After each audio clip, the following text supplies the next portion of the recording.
Dear students, terrorism today has become a world problem. And this terrorism has been defined in different ways by different people. For example, academicians defend the terrorism in their own way. Politicians also define terrorism in their own way.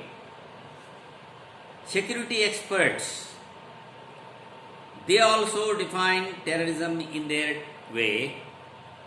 Journalists differ the terrorism in their own way. So terrorism is defined in many ways, at least in 4 different ways.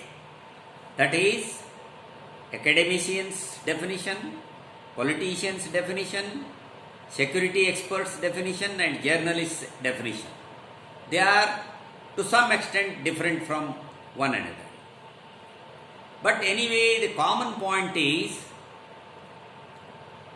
terrorism uses more than 85% violence and force to meet their end. And through papers, radios, television, they make use of some percentage. That's why terrorism is defined in different ways. But terrorism is defined by some other people. There are state-sponsored terrorism. State-sponsored terrorism means state itself is taking interest in promoting terrorism. For example, America is the first nation who started terrorist colleges to train the people in terrorism. And Hitler, in order to harass the Jews in Germany, he had a hatred for Jews. He used his associates, government power, to harass the Jews, putting them in the small rooms, leaving poison gas, killing thousands of Jews. And Pakistan,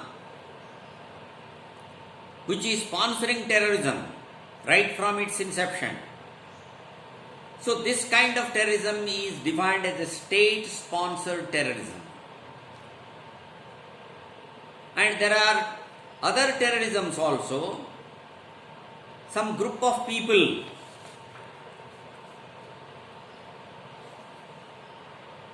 they want to meet their end. Then intolerance because of various reasons. Some groups have got intolerance towards the ruling people, towards the nation, towards the government. Even the Chambal Valley dacoits also were terrorists. They had a hatred for some class people or people in power.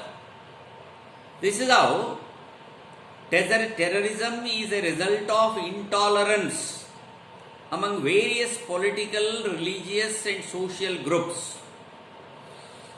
And they form a terrorist groups and they want to meet their end. Of such groups, we can name some of the groups in the world. These terrorist groups creating trouble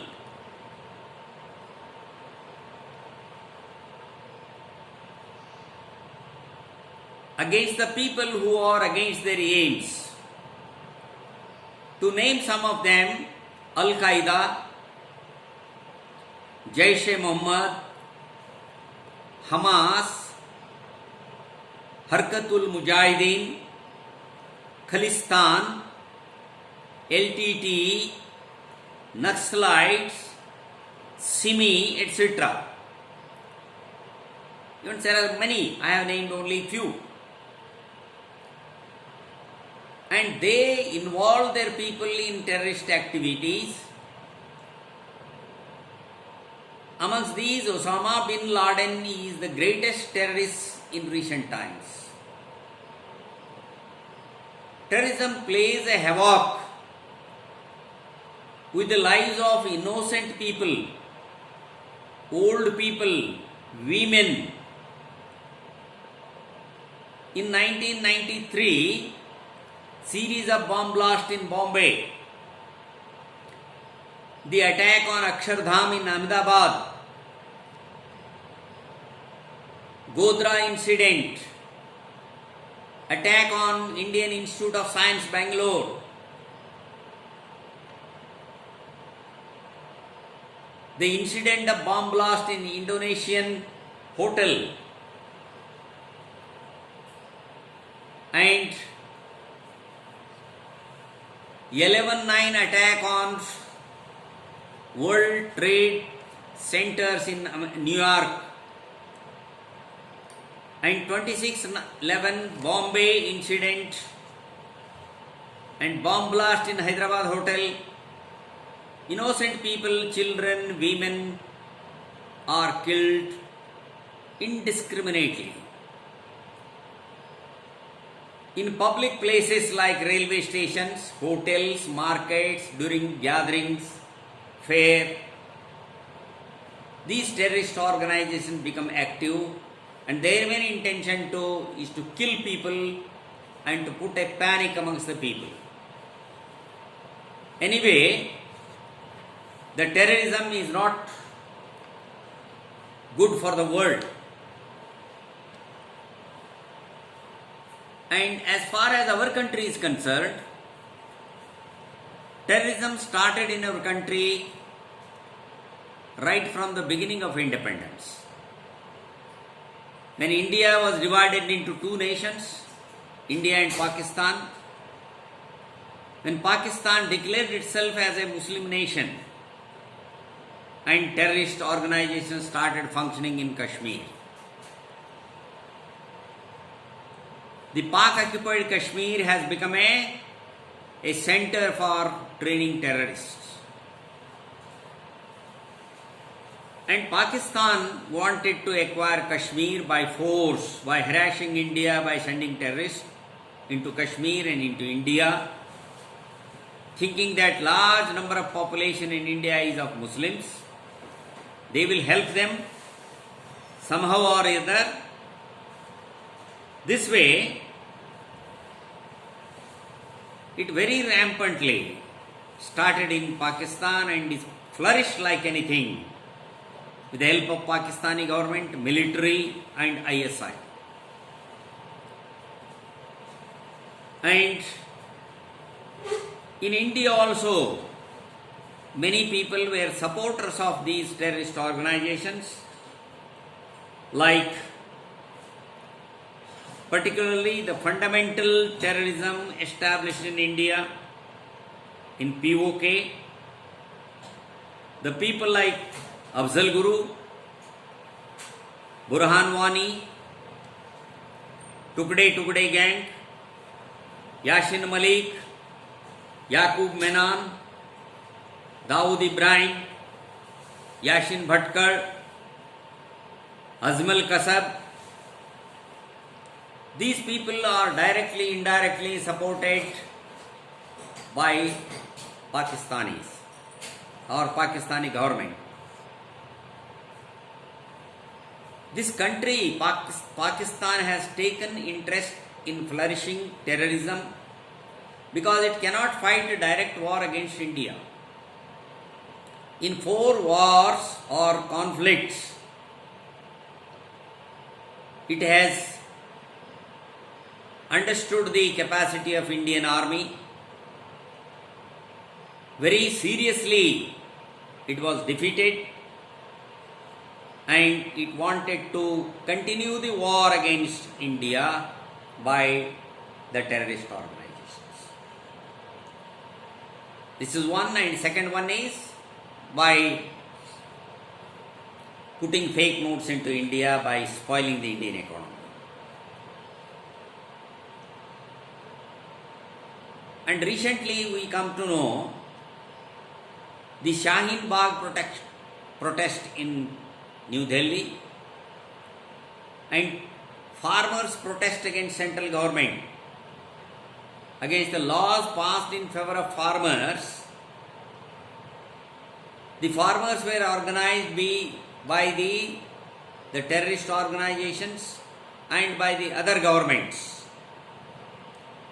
and the opposition parties inside the country.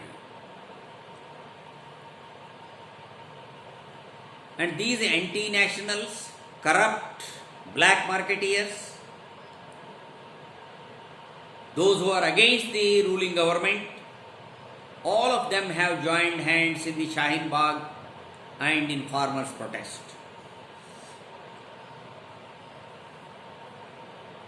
But India, for so many years, been requesting the other governments, even UN also, in UN forum, India has raised this problem of terrorism, and it may be a danger to the whole world one day. India was trying to convince, even in the World Forum also, but European countries and UNO have not taken this matter very seriously. When World Trade Organizations in New York was attacked by Al-Qaeda people, the America thought that there is a danger from terrorism.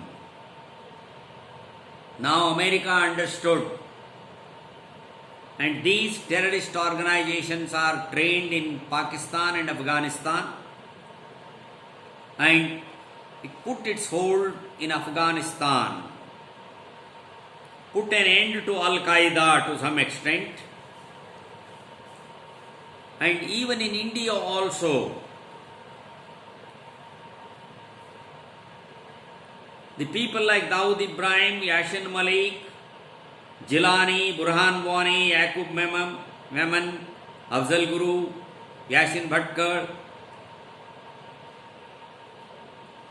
and Warish Pathan, Sayyid Ahmad Khan of Aligarh Muslim University. And these people are very active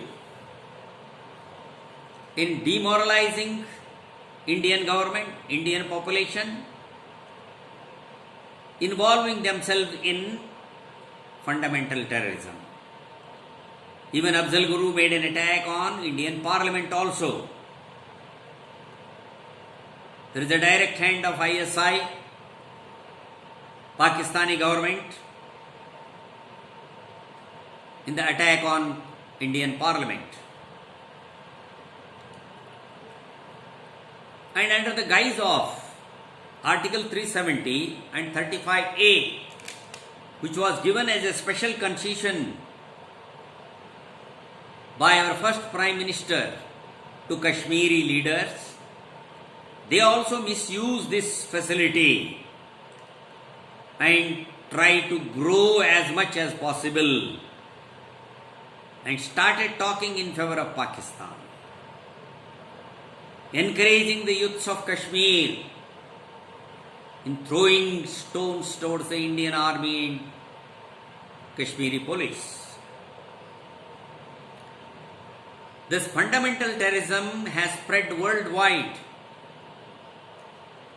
There were attacks in Australia, in Sri Lanka, in Germany, in France, in America, in India too. But if we do not suppress this fundamental terrorism, and world has to face a very bad days. And some countries have taken decision. Australia, Japan, Sri Lanka, and even China also has taken a very severe decision against these Muslim fundamentalism. So banned all the activities in China. Muslims cannot practice their rituals in the open place even. And these people are taking disadvantage in India because of Article 370 and 35A, which is unlawfully given to them. Even after the 4 fights with India, Kashmir, for the sake of Kashmir, as the Britishers had left Kashmir as an apple of discord between India and Pakistan, so that if these two countries fight amongst themselves, once again there is a chance for us to come and rule this country. With bad intention, the Britishers have, while leaving the country, asked all the 550 kings that they are independent and told them that you can join Pakistan, you can join India, or you can remain independent. The king of Kashmir, Hari Singh, was nourished by this idea and he wanted to become independent. When the Pakistani army attacked, then he joined the Indian Army. But anyway, these fundamentalist activities are very dangerous to a country like India, where there is a large number of population. And we must take a very stringent actions to curb these terrorist activities. Terrorist activities are managed by black money, non-taxable money, or foreign funding.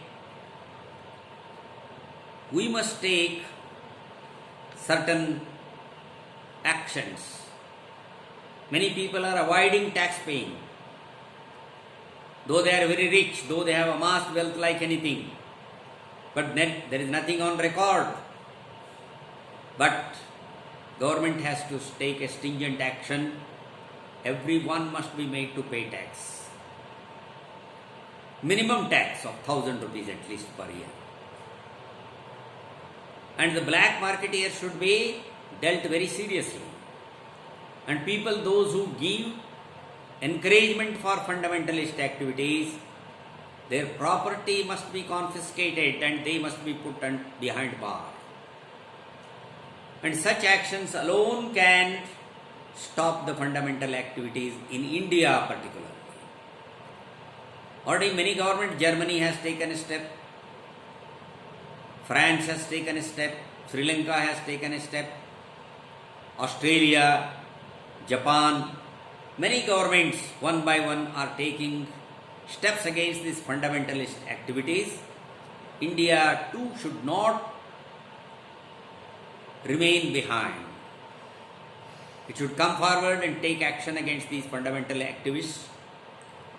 And since the removal of Article 370 and 35A in 2019, and directly the Kashmir is coming under central government by declaring it as a union territory, all fundamentalist activities have stopped in Kashmir. And wherever these small pockets of fundamentalism are active in India, they also must be plugged very seriously. The severe action, unless and until we take a serious action against these fundamentalists, it is not going to end. The common man has to put a pressure on government. Any person who involves in fundamentalist activities should not be given a chance, or one who supports not involving in fundamentalist activities, one who supports such activities should not be given a ticket to contest for election. And these people, once detected that they are fundamentalists or supporting fundamentalist activities, should not be given a voting power, should not be given any government facility, free education to their children, and health assistance, ration card, any facility given by the government should be stopped immediately. Then only we will be able to curb the fundamentalist activities. Not only this, there is a Naxalite problem also to India. China is supporting these Naxalites, funding them, giving them weapons, giving them tactics, and such activities also should be stopped with a serious action against the Naxalite activities also. Fundamentalists and Naxalites, all of them should be treated on the same line, and then only we can progress. Because we are spending a lot of money on these to curb the fundamentalists, disturbance created by the fundamentalists, loss of life, loss of property, and giving encouragement to fundamentalist activities. Some political parties also are giving support to these fundamentalist activities, and such political parties also should be banned. Anyway, common man should get awareness regarding this. During elections, every common man should pressurize on the political parties that they must do these things in the interest of the nation. Then only we will be able to curb these fundamentalist or terrorist activities in our country. I hope in my previous speeches also, the Indo-Pak relations, Indo-China relations, some of the ideas are explained. The only solution is the common man should get aware. Common man should not allow the ruling parties to do whatever they want to do liberally. If they want to do anything in the interest of the nation, support them. If their activities are against the nation, suppress such political parties. So this pressure should come from the youth of this country. It is the youth alone who can make change in this country, not the elderly. Elderly people can only guide. The people who can become active, it is the youth population. Luckily, India has got a large number of youth population. If all this youth population thinks that it is their bounden duty to curb terrorism, in our country in particular and in the world in general, our youth should get awareness regarding these terrorist activities and act in the right direction. I hope you got sufficient information regarding terrorism. Think of this very seriously. Contribute your might to the government. Thank you one and all.